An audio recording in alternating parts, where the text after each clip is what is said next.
What's going on, everybody? Andrew from ONT Games here, talking about the UFC's return to Singapore. Now let me get a few things out of the way first. First of all, Dan Hardy as a color commentator, perfect. I think he did a great job, and I'd love to see him do more in the future. And also the 8 a.m. start time worked well. No more staying up to all hours of the night trying to watch some good fights. Now let's actually get to the fights. Now the first fight of the main card, and the fight that I was looking forward to the most, was Tarec Saffiedine taking on the former lightweight champ, Rafael dos Anjos. Now this is RDA's first fight at welterweight after cutting to 155 for so many years. 170 is definitely his new home. He looked a lot healthier and had a lot more energy than not having to cut all that extra weight. Now RDA picked up the win in a decision. He used his smothering style really well to limit Saffiedine's game plan. They're kind of like polar opposites of each other. RDA likes to keep the distance close and get you with little punches and elbows and knees here and there, where Saffiedine likes to keep the distance far and like to pick people apart with his monster leg kicks and his huge shots. Now, this fight had a little bit of everything. Had strikes, had the clinch, had the ground. It was overall a fantastic fight. Now, this was a huge win for RDA. He established himself in the new division, and I honestly think he could do some damage with these welterweights.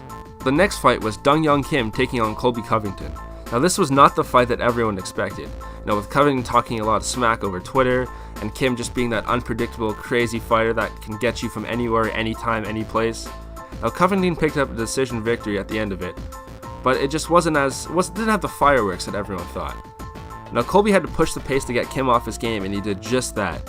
Now Kim has the reach, but he didn't use it. He decided to walk Covington down, and his lack of head movement really made him an easy target to pick off. Now onto that, Covington, he's known as a wrestler, NCAA champion, but his striking was really surprising. Now he had a lot of crazy strikes in there too, but he mixed his strikes and kicks well, and he got inside really well, diminishing that whole reach advantage. And that goes back to Kim walking him down instead of keeping the distance. Now Covington said he wants a title shot. He's not even ranked, so I don't know what he's thinking. He's definitely not going to get a title shot, but I think he can do some damage in this division too. Now the co-main event had Andrei Arlovski taking on Marcin Tybura. Now you see these two heavyweights on paper and you think someone's getting knocked out. It was going to be an exciting fight, and it was the complete opposite.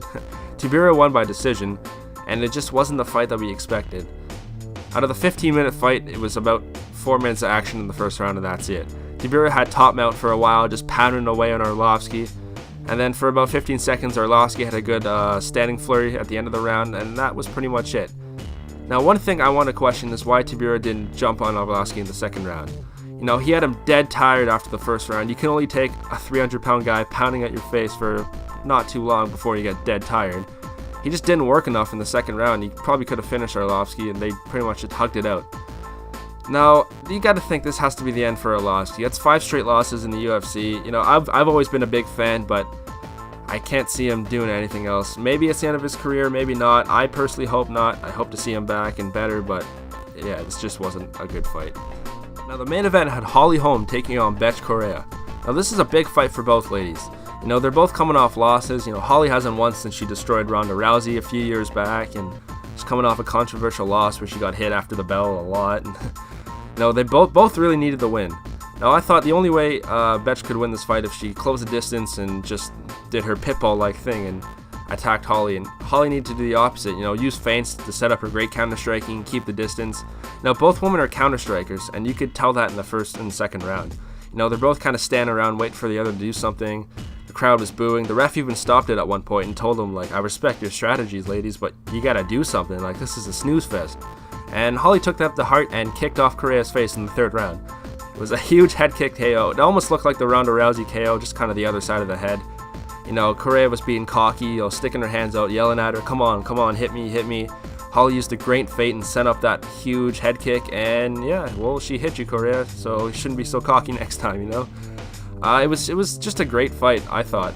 Very technical in the first couple rounds, and then just a huge KO in the third. Now, this was a real big win for Holly. Now, she's a great fighter, she's a great person, you could tell. I'm happy to see her, do that celebratory backflip in the cage again. It's been a while, and I'm happy she got her career back on track after this win. Correia, on the other hand, maybe that'll teach you not to be so cocky next time, and your head won't get kicked off, And you could tell Holly really, really wanted this fight. She was all business coming down, and even after the win, she didn't celebrate that much. She was kind of had that attitude, yeah, that's right, that's what's up. You want some of that kind of attitude, and it was great to see. Now, next for Holly, I don't know. I personally would love to see her get a rematch for that featherweight belt, but, you know, De Randomy's MIA because she doesn't want to fight Cyborg, and Cyborg's probably just going to get the belt. So I guess next for her would just be whoever's next. Maybe Juliana Pena would be a great fight for her, and as a #1 contenders fight. I don't know. I'm just really happy to see Holly back on track. Well, thanks a lot for watching. If you enjoyed, drop a like and hit that subscribe button. Mike just uploaded an Outlast video on the channel, so I'll leave that link in the description. Make sure you check that out, and we'll see you next time.